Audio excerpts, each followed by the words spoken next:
Assalamualaikum warahmatullahi wabarakatuh. Apa kabar Sobat Rami semuanya? Mudah-mudahan Sobat Rami semua dalam keadaan sehat walafiat. Jumpa lagi dalam kisah-kisah horor di Radio Misteri.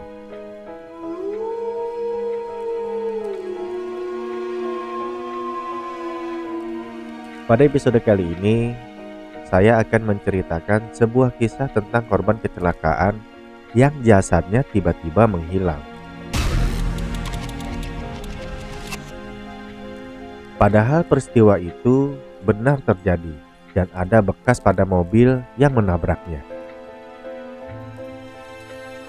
Peristiwa ini terjadi di sebuah terowongan di jalan tol TB Simatupang. Tapi Sobat Ramis, sebelum saya melanjutkan kisahnya, saya ingatkan kembali kepada Sobat Rami semuanya, jangan lupa untuk selalu mensupport channel ini dengan subscribe, like, dan share. Dan saya juga ucapkan terima kasih bagi Sobat Rami yang sudah subscribe channel Radio Misteri.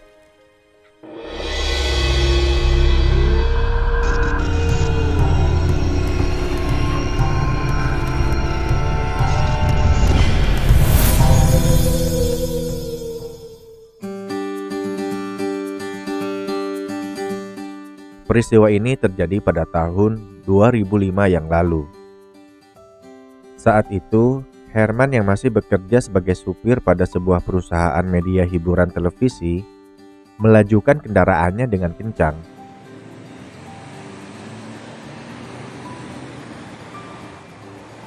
Karena berita dari liputan yang mereka dapatkan sudah deadline. Prio dan Jenny setengah memaksa Herman untuk melajukan kendaraannya lebih cepat lagi. Waktu itu, rute yang mereka ambil adalah tol TB Simatupang, karena kantor mereka berada di selatan Jakarta. Walaupun rute itu lebih jauh, namun jalannya cukup lancar dibandingkan harus melewati Jalan Antasari dan terus ke Jalan Fatmawati. Tidak bisa dibayangkan macetnya di jam-jam sibuk. Herman adalah supir senior di perusahaan ini. Ia sangat familiar dengan rute-rute yang tercepat untuk sampai ke kantor. Jalan tol TB Simatupang adalah salah satu jalur yang sering ia lewati. Herman yang bertubuh gemuk dengan mantap melajukan kendaraannya. Isuzu Panther berwarna silver itu seperti sudah menyatu dengan jiwanya. Setelah masuk tol TB Simatupang, dari pintu tol Duku Atas jalanan terlihat lengang. Karena tol ini sudah mengarah ke kantornya, dengan kecepatan tinggi, Herman melajukan kendaraannya demi dedikasinya pada perusahaan media hiburan tersebut.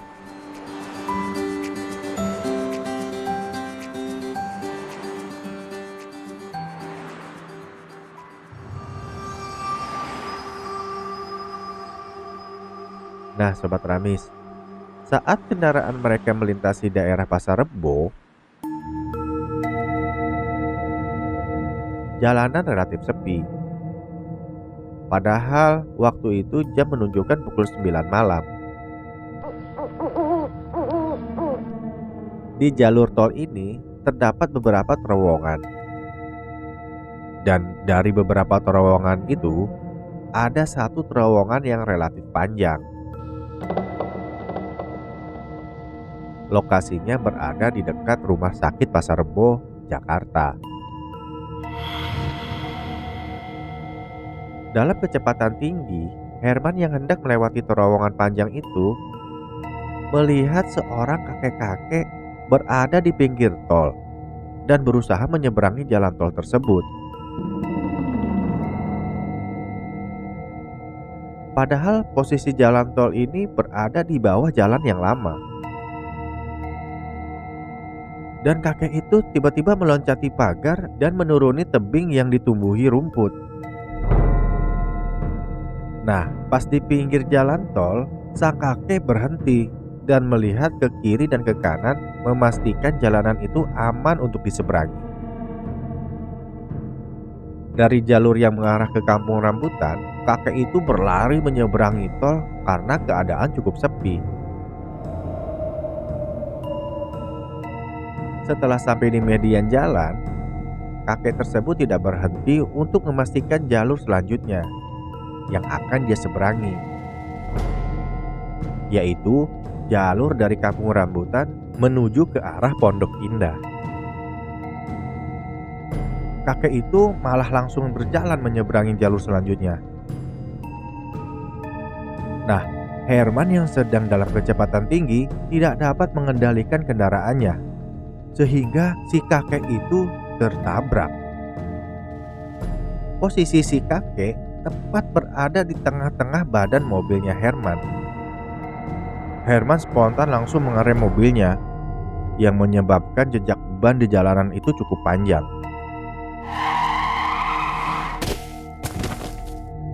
Mobil itu sedikit terguncang. Kecelakaan tragis itu tidak dapat dihindari.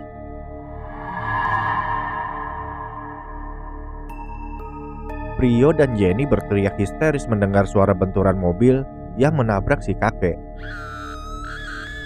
Herman sangat panik menghadapi situasi itu. Ia berpikir si kakek pasti mati karena posisinya telak di tengah mobilnya. Apalagi suara benturan itu cukup keras. Saking takutnya, Herman bukannya turun untuk menyelamatkan si kakek. Ia malah melajukan kendaraannya dan meninggalkan si korban. Begitu juga dengan teman-temannya yang ada di mobil tersebut. Mereka tidak tahu harus berbuat apa. Rio dan Jenny shock. Mereka hanya diam dengan muka pucat karena ketakutan.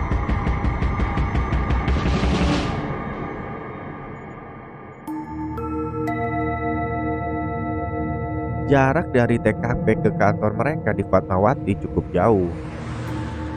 Dan Herman pun melajukan kendaraannya dengan sangat cepat melebihi kecepatan sebelumnya, sebelum kecelakaan itu terjadi.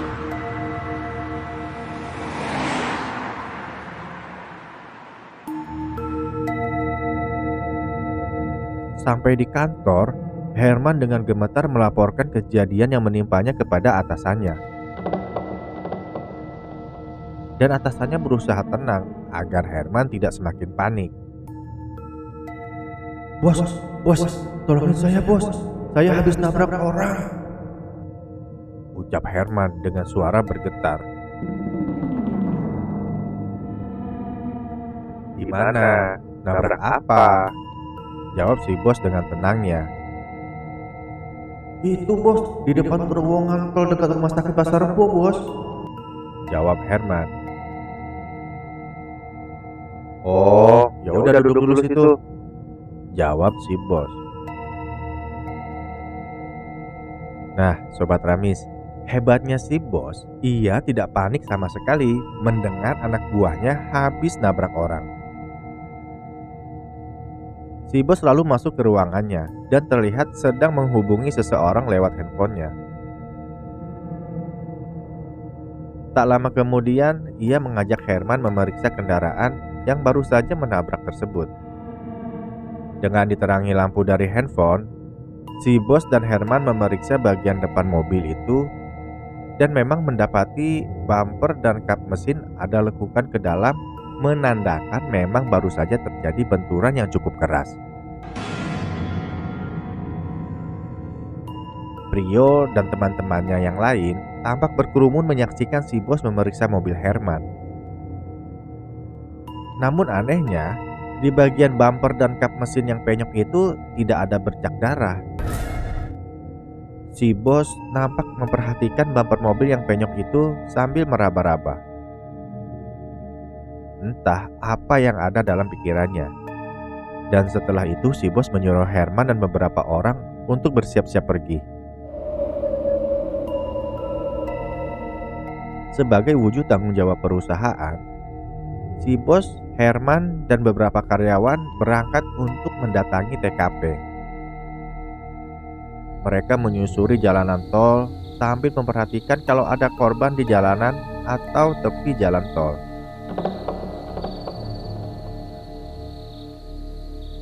Sesampainya di terowongan, mereka memelankan laju kendaraannya. Mereka tidak melihat ada tanda-tanda kecelakaan di tempat itu. Namun, jejak ban akibat pengereman mobilnya Herman itu memang masih ada. Karena di jalanan tol tidak memungkinkan untuk berhenti, si bos memerintahkan untuk jalan terus dan keluar melalui pintu tol di depan. Dan masuk lagi untuk memastikan sekali lagi keberadaan si kakek korban tabrakan tersebut. Karena memang tidak ditemukan tanda-tanda adanya korban kecelakaan itu.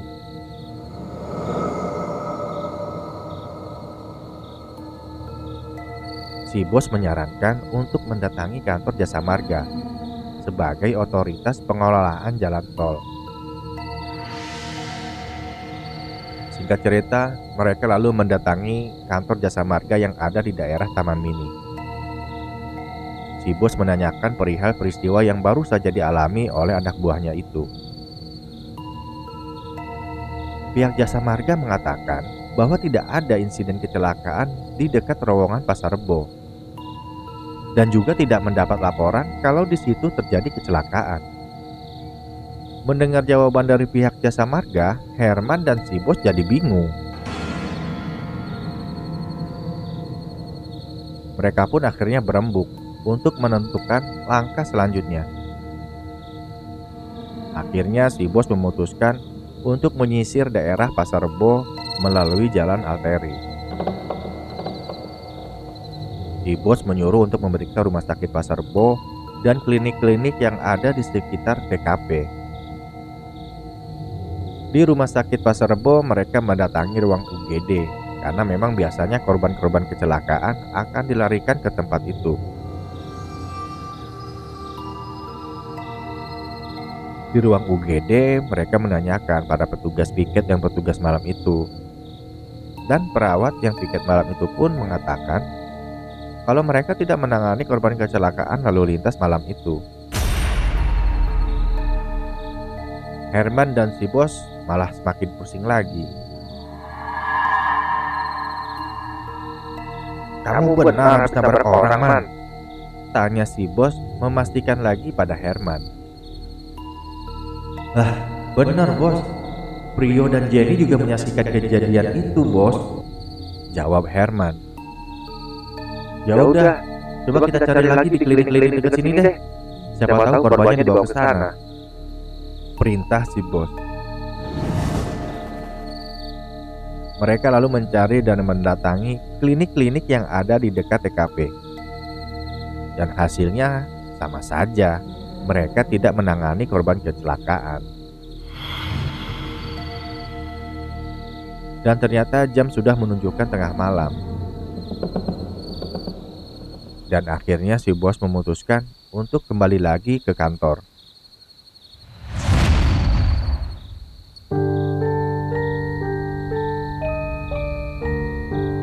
Nah, Sobat Ramis, singkat cerita, di kantor, orang-orang ramai membicarakan peristiwa aneh yang dialami oleh Herman. Herman masih tak habis pikir tentang peristiwa yang baru saja ia hadapi. Jangan-jangan bukan orang tuh yang ditabrak, celetuk salah seorang temannya. Wah, harus ditanya ke orang pinter, Man, celetuk temannya yang lain.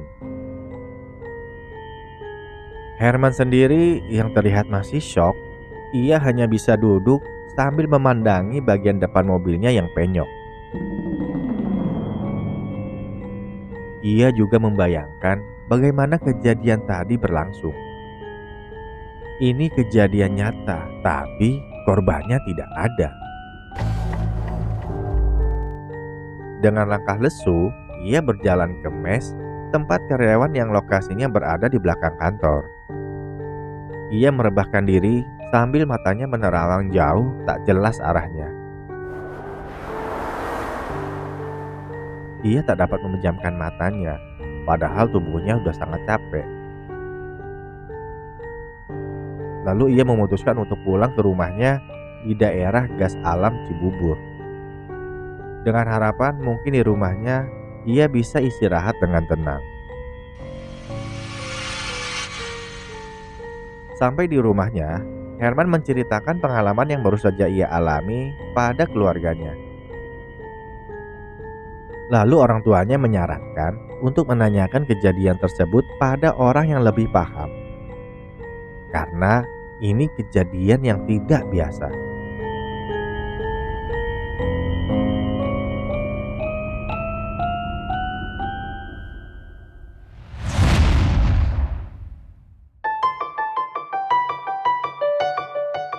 Nah, Sobat Ramis, singkat cerita, keesokan paginya, Herman diantar orang tuanya menemui Pak Soleh, yaitu seorang paranormal yang sangat terkenal di kampungnya. Pak Soleh adalah uak dari orang tuanya Herman, sehingga ia bisa lebih leluasa bertanya. Dan setibanya di rumah Pak Soleh kaget ketika melihat Herman datang bersama orang tuanya itu. Astagfirullahaladzim. "Kenapa, Wak?" tanya ayahnya Herman. Pak Soleh tidak menjawab pertanyaan ayahnya Herman. Ia langsung menyuruh Herman dan ayahnya duduk di teras yang sudah dibentangkan karpet. Tempat itu memang biasa digunakan Pak Soleh untuk menerima tamu di teras rumahnya. Pak Soleh duduk, lalu beliau diam sejenak sambil mengamati Herman yang sepertinya ada sesuatu. Herman yang diperhatikan oleh Pak Soleh jadi salah tingkah. Herman pun tidak berani menatap wajah Wak Soleh. Tak lama kemudian, istri Pak Soleh datang, membawa nampan berisi gelas kopi yang masih panas. Minum dulu nih, silakan diminum. Ucap Pak Soleh. Ada apa nih? Tumben pagi-pagi kemari. Tanya Pak Soleh kembali. Ini, Wak, Herman semalam habis dapat musibah. Ayahnya Herman memulai obrolan. Dan Herman akhirnya menceritakan peristiwa aneh yang dialaminya semalam kepada Pak Soleh. Oh, pantesan tadi itu ada yang ngikutin di belakang ente, Man.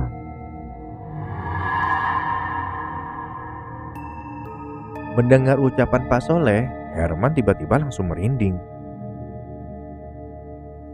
Kamu nabrak kakek ya? Orangnya seperti ini ya? Tanya Pak Soleh kembali sambil menggambarkan wujud si kakek. Iya, bener banget, Wak, jawab Herman mengiyakan. Tadi saat kamu datang ke sini, itu si kakek ngikutin kamu dari belakang. Makanya tadi saya kaget. Tapi sekarang si kakek udah pergi. Udah, tenang aja. Kata Pak Soleh menenangkan Herman. Kalau saja kamu terlambat ke sini, Man, mungkin kamu sudah celaka oleh perbuatan si kakek itu. Lanjut cerita Pak Soleh. Pak Soleh lalu menyuruh Herman untuk menyiapkan ayam bekakak dan meletakkannya di tempat Herman menabrak kakek itu. Ayam bekakak adalah ayam panggang utuh satu ekor yang biasanya dipakai untuk acara orang kawinan atau khitanan anak. Dan singkat cerita, setelah pulang dari rumah Pak Soleh, Herman lalu menyuruh istrinya untuk membuat ayam bekakak. Dan malam harinya, Herman ditemani sang ayah meletakkan ayam bekakak yang masih hangat dalam wadah yang terbuat dari anyaman bambu di pinggir tol tempat Herman menabrak sang kakek. Saat Herman meletakkan ayam bekakak tersebut, tiba-tiba dari seberang tol, ayah Herman melihat seorang kakek-kakek berdiri sambil memperhatikan mereka. Ayah Herman tidak tahu siapa kakek-kakek yang memperhatikan mereka itu. Tapi wajah si kakek terlihat dingin dan tanpa ekspresi. Setelah selesai meletakkan ayam bekakak tersebut, Herman dan ayahnya langsung pulang. Sebelum melanjutkan motornya, ayah Herman menengok lagi ke kakek-kakek yang berdiri tadi. Dan ternyata si kakek sudah tidak ada di tempatnya. Ayah Herman tidak memberitahukan kepada Herman tentang apa yang ia lihat tadi. Sang ayah berharap setelah ritual tersebut, si kakek tidak mengganggu Herman maupun pengendara yang melewati jalanan itu.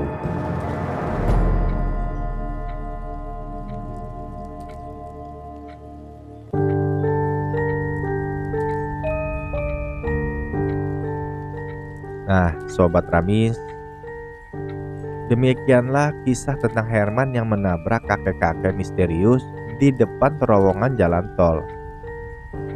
Yang menurut seorang paranormal adalah penunggu di wilayah itu. Terima kasih Sobat Ramis sudah mendengarkan kisah ini. Sampai jumpa lagi pada episode berikutnya. Wassalamualaikum warahmatullahi wabarakatuh.